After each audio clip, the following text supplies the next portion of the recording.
ఆసాపు మనలాగా కూర్చోలే. ఆసాపు is a great వర్షిప్పర్. హల్లెలూయా. తనకి ఒక హిస్టరీ తెలుసు. ఏంటి తెలుసా?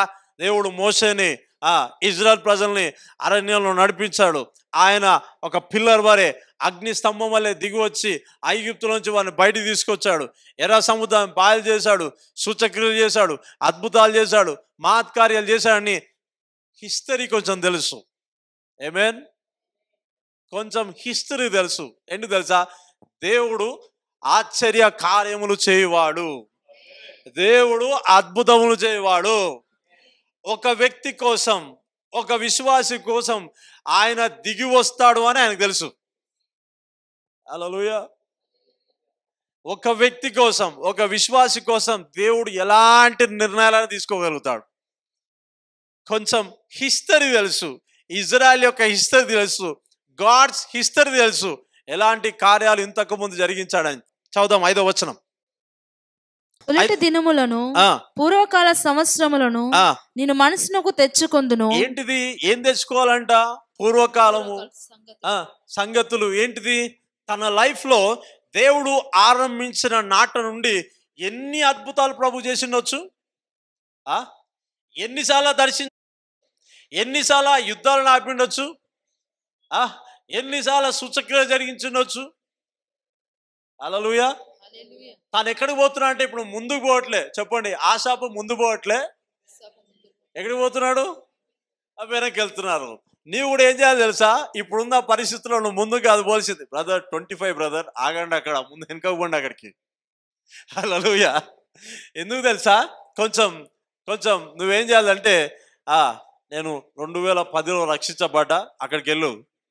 నేను 2015లో రక్షించబడ్డా, అక్కడికి వెళ్ళు. బ్రదర్ నేను 1947, గో బ్యాక్. ఎందుకు తెలుసా? గాడ్ ఆ దినాలలో అక్కడి నుంచి నీ లైఫ్ని గాడ్ హెచ్చిస్తూ, అద్భుతాలు చేస్తూ, మార్పులు చేస్తూ, ఎన్ని చేయాలో అన్ని ప్రభు జరిగించాడు. అవునా? ప్రస్తుతానికి కొన్ని దుఃఖకరమైన పరిస్థితుల్లో ఉన్నప్పుడు నువ్వేం చేయాలంటే మునుపు జరిగిన అద్భుతాలని ధ్యానించిన కొలది కొత్త దానికి నువ్వు జన్మనివ్వగలుగుతావు.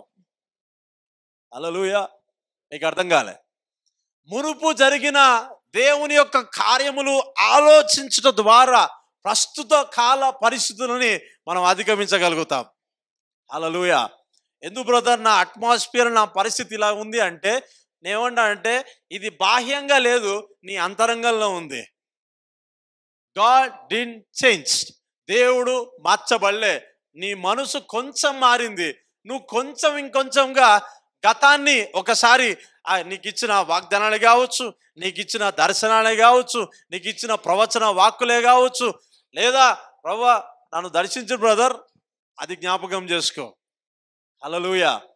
ప్రస్తుత కాలంలో అపవాది నేను డిప్రెస్, హెవీనెస్ తీసుకొచ్చి ఆ నెగిటివ్ వర్డ్స్ కన్ఫ్యూజ్ చేసే రీతిగా, నీ జీవితంలో రాబోయే మేలును ఆపే రీతిగా నీ వర్డ్స్ని యూజ్ చేసుకోవాలనుకుంటుంది. కాబట్టి అక్కడనే స్టాప్ అయిపోయి గో బ్యాక్. హల్లెలూయా. కొంచెం తొలిట దినములను పూర్వకాల సంవత్సరం నేను మనసుకు తెచ్చుకొందును. ఆమేన్. మీకు దేవుడు జరిగించిన గతకాల అద్భుతాలు మర్చిపోతే కనుక ఈ దినం నుంచి మీకు మనసుకు వచ్చును గాక. హల్లెలూయా. హల్లెలూయా.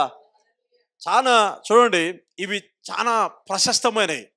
ఓకే, యేసు ప్రభు నీతో ఒకసారి మాట్లాడిన అనుకోండి, నీతోని పదే పదే మాట్లాడాల్సిన పని లేదు.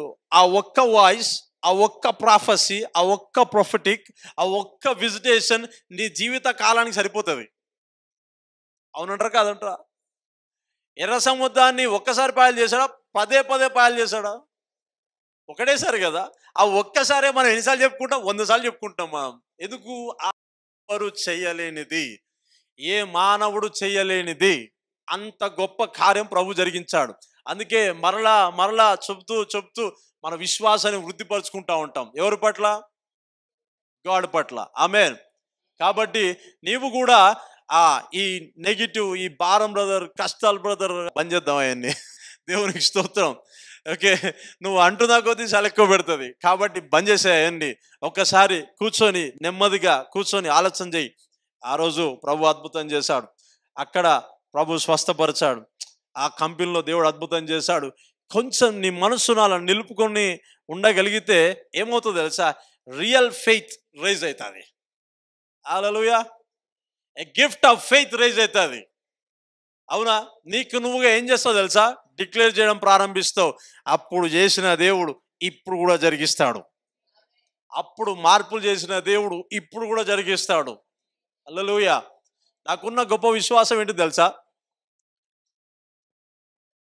I face so many problems. నేను కూడా కొంచెం మినిస్ట్రీ పరంగా, ఫైనాన్షియల్గా, అది ఇది రకరకాలుగా ఏదో ఒక పోరాటం కూడా వెళ్తూనే ఉంటాను. కానీ నాకున్న ధైర్యం ఏంటిదంటే, గతంలో ఎన్నిసార్లు దేవుడు అద్భుతాలు చేశాడు నా జీవితంలో లెక్కలేవు అవి. నేను చెప్పాలంటే ఆలోచన చేయాలి ఇప్పుడు. ఓకే, కొన్ని గుర్తుంటాయి, కొన్ని మర్చిపోతా, కానీ ఆ సమయానికి మళ్ళీ గుర్తుకు వస్తాయి. ప్రభువే గుర్తు చేస్తాడు. కాబట్టి నేనేం చేస్తా అంటే, నేను డిక్లేర్ చేస్తూ ఉంటా, ప్రభువా ఆ దినమే అలాంటి గడ్డు పరిస్థితుల్లోనే నువ్వు హెచ్చించి నువ్వు నిలబెట్టావు కదా ప్రభువా, ఇట్స్ వెరీ సింపుల్ అని చెప్తాను. నేను చాలా సింపుల్గా తీసుకోవడం ప్రయత్నం చేస్తాను నేను. ఎందుకు తెలుసా, అలాంటి గొప్ప కార్యాలు నా జీవితంలో జరిగినాయి. ఆమేన్. ప్రస్తుత కాల పరిస్థితిని చూసి నేనెందుకు భయపడాలా, నేనెందుకు బలహీనపడాలా, నేనెందుకు అపవాదికి చెయ్యి ఇవ్వాలా నా నోటి మాట చేత అని ఏం చేస్తా అంటే, గతాన్ని నేను జ్ఞాపకం చేసుకుంటూ ఉంటాను నేను. ఆమేన్. హల్లెలూయా. కొంతమంది అంటారు గతాన్ని జ్ఞాపకం చేసుకోవద్దని. ట్రూయే అది. గతం అంటే ఏదో అప్పటి కాదు, కానీ యేసు ప్రభులో నీ జీవితం ఆరంభించినప్పుడు ఆ ఒక్కొక్క స్టెప్ ప్రభు నీ జీవితంలో ఎలాంటి అద్భుతాలు చేసి నిన్ను మోల్ చేసి ఈ స్థాయికి ప్రభు తీసుకొచ్చాడు కదా, ఒక్కసారి ఆలోచన చేయాలి మనం. హల్లెలూయా.